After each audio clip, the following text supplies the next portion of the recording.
De decreto por el que se reforman los artículos 74 y 180 de la Ley del Impuesto sobre la Renta. Tiene usted el uso de la palabra, senadora. Le agradezco, presidente. Buenos días. Vengo a hacer una propuesta muy simple de modificación a la Ley del Impuesto sobre la Renta, a los artículos 74 y 180. Voy a decir por qué. Estamos por discutir la aprobación de nuestro ingreso al TPP. Y tenemos muchísimas oportunidades para integrarnos al mercado mundial con nuestra producción. Mi estado, por ejemplo, el estado de Michoacán, es el que tiene mayor productividad y mayor exportación de productos agrícolas, de aguacate, de berries, de flores, de frutas y de peces, a pesar de que no tiene mucho soporte financiero. Por otro lado, hemos visto y estamos todos preocupados porque la pobreza en nuestro país aumenta. Según la información del Coneval, que es quien evalúa el efecto de los programas sociales en la población y a ver si cumplen sus objetivos, ha reportado que la pobreza en nuestro país aumentó. No obstante, los programas básicos de apoyo a los niños para que no deserten en las escuelas, a las mamás para que dejen de enfermarse y a la nutrición, aumenta la pobreza.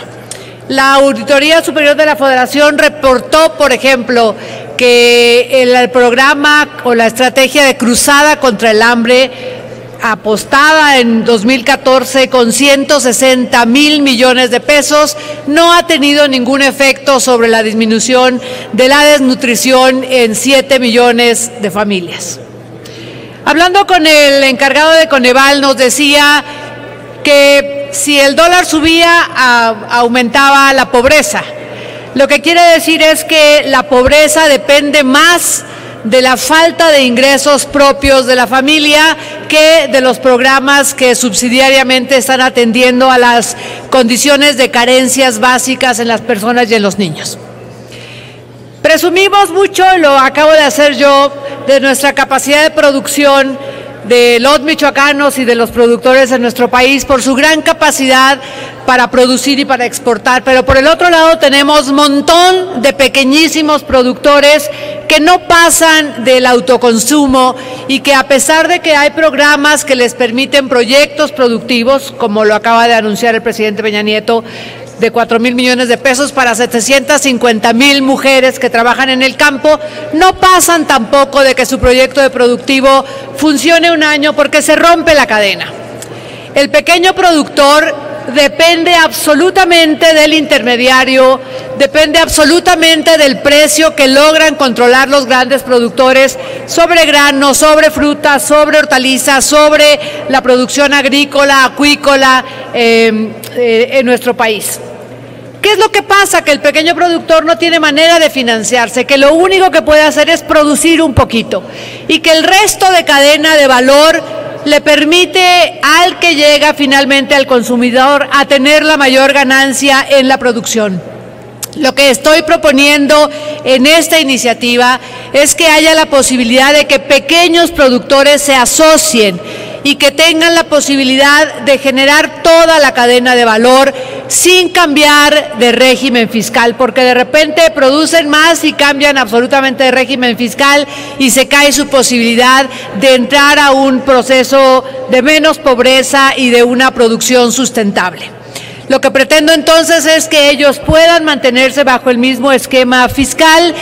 siempre y cuando se cumpla la condición de que por lo menos el 80% del trabajo que se genera para la cadena de valor lo generen entre ellos mismos y que este apoyo sea los 5 primeros años de su constitución como cooperativas o como productores de una cadena de valor,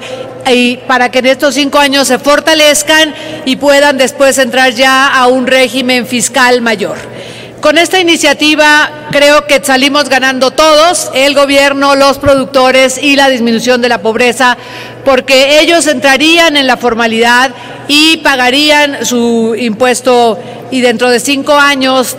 saldrían de la pobreza, habría que invertir menos en los programas de apoyo a los más pobres y este país podría presumir de menos desigualdad, de una disminución en la brecha entre los que más ganan y los que menos tienen. Yo me refiero a artesanos, a productores del campo que tienen menos de 2 hectáreas, a veces hasta media hectárea, a productores acuícolas que tienen una producción muy pequeñita y a un montón de gente, de familias, de mujeres que producen para autoconsumo. De tal manera que con estos antecedentes y con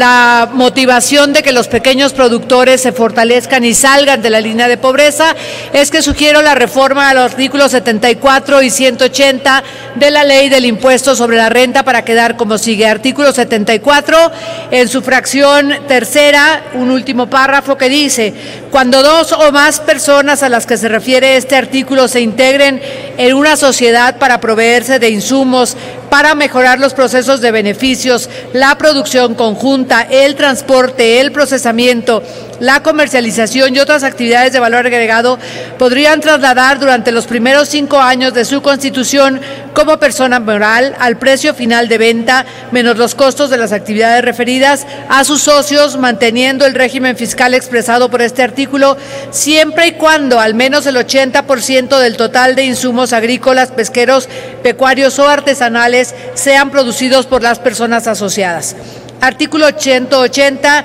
de la fracción primera a la sexta